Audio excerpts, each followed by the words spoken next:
Hey there, folks. How you doing today? Welcome back to the channel. Please bear with any background racket that you might hear throughout this production. We are on location where life happens, and sometimes there's stuff going on right over there that can be heard in here. Let's not let it distract from the fun that we have in store for you here today. On the table in front of me is a full-size, semi-custom PSA dagger build. This is something I've been working on for quite a while now, and so far it has been pretty good.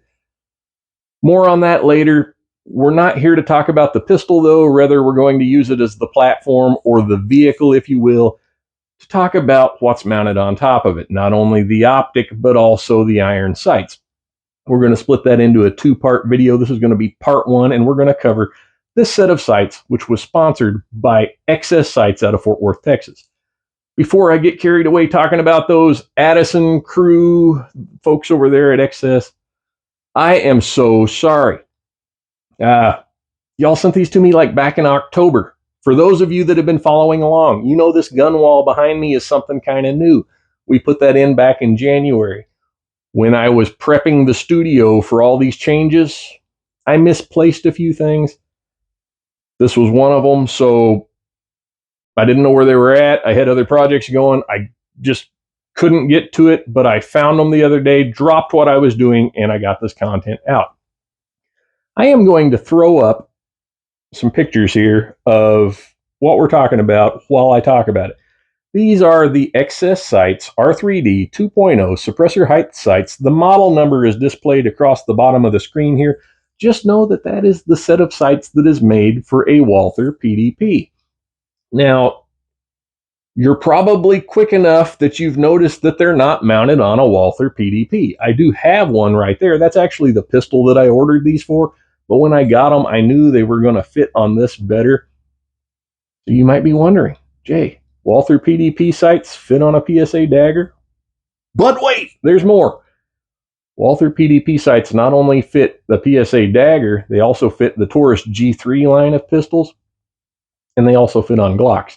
And the reason for that is the folks in the industry did a really good thing here a couple of years ago, and a couple of them started following the Glock pattern sights because they knew there was tons of aftermarket support for them. So that's what we have here. We have a set of sights that technically are Glock pattern sights, but we have them mounted on a Glock clone style pistol right now. These are suppressor height. What does that even mean? If you look at this, by the way, folks, this is a safe and empty weapon. If you look at this, you'll notice that the sights are quite a bit taller than a conventional set of pistol sights. That is so if we had a suppressor or a muzzle brake or a compensator out here on the front of the pistol, you would be able to see over it. But an added benefit to suppressor height sights is that you can co-witness those sights with your red dot optic. I'll throw up a video of that here so you can see what I'm talking about. You'll see how that green target symbol there in the middle of the optic kind of lines up on top of our sights like we're dotting an I with it. That's what I'm talking about with a co-witness. Now, why would you need something like that? You're like, Jay, I just bought a pistol and I mounted this red dot optic on top of it. Why would I want a nice set of backup iron sights? Well, that's simple. Batteries go dead. You could drop it and break the lens out of it. If you were in a situation where that pistol meant life or death, you need to have a way to be able to see your sights on it in the event of a electronic failure with something like your red dot optic. So having a set of suppressor height sights on a pistol with a red dot optic, it's a force multiplier. It's stacking the deck in your favor, and it's something that I recommend. You don't have to go that way. Some of these optics are made low enough to where you can co-witness without it, but in the particular case of this optic and this pistol, you had to have taller sights in order to make that work.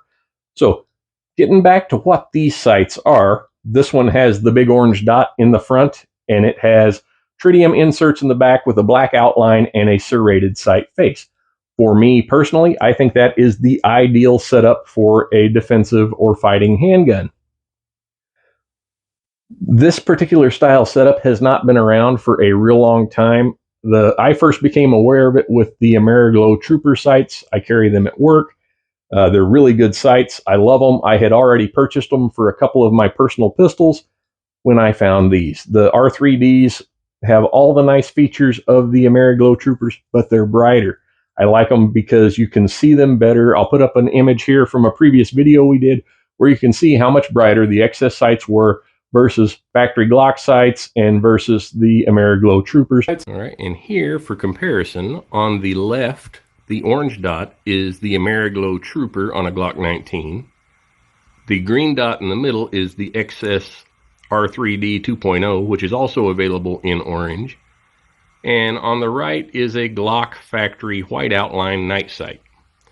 Coming back here to the rear, you'll see that the rear sight of the Ameriglow Trooper on the left and the XS sight have very similar features. Black outline tritium dots with a serrated face. That is absolutely perfect.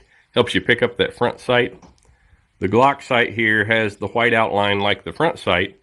And while they're not bad sights, I just have a hard time distinguishing the front sight from the back sight, especially in bright daylight.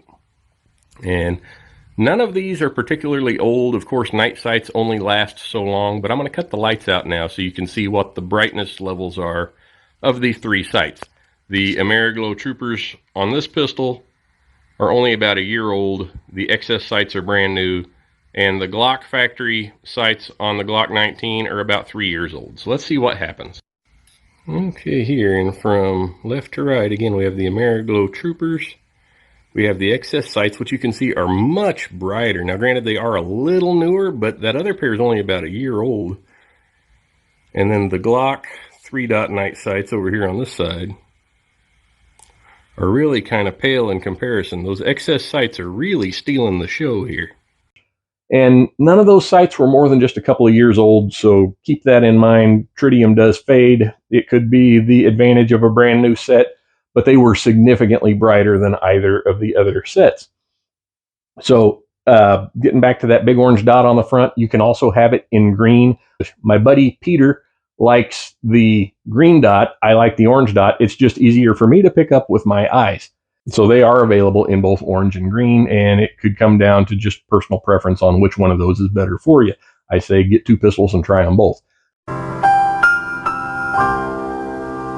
So talking about accuracy, we took the pistol out to the range. We ran it through a battery test. We shot quite a bit with it, and these sights worked really good. They were easy to see even through the lens of our Siley optic, which we had turned off for the sight testing portion of our video. Now you might be saying to yourself, Jay, it's great that they make all those different sights for Glock pattern pistols, but I don't have a pistol with Glock pattern sights. Jump over to their website and check out what all they do have. They have compatible sights for a bunch of different models. They've got Smith & Wesson and SIG and Canik. They also have the 45-degree offset backup iron sights for your M4. They have shotgun sights. They have sights for stuff like this Marlin guide gun on the wall over here behind me.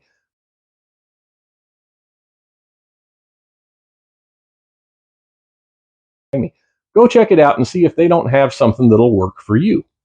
If you haven't checked out XS sights in the past, I challenge you, check them out. They seem to be some of the best tritium optics on the market today. So now I'd like to hear what you have to say about it. Have you tried out a set of XS sights? Have you been thinking about it? Let me know in the comments section down below. Let's keep the conversation going, and until next time, take care and God bless.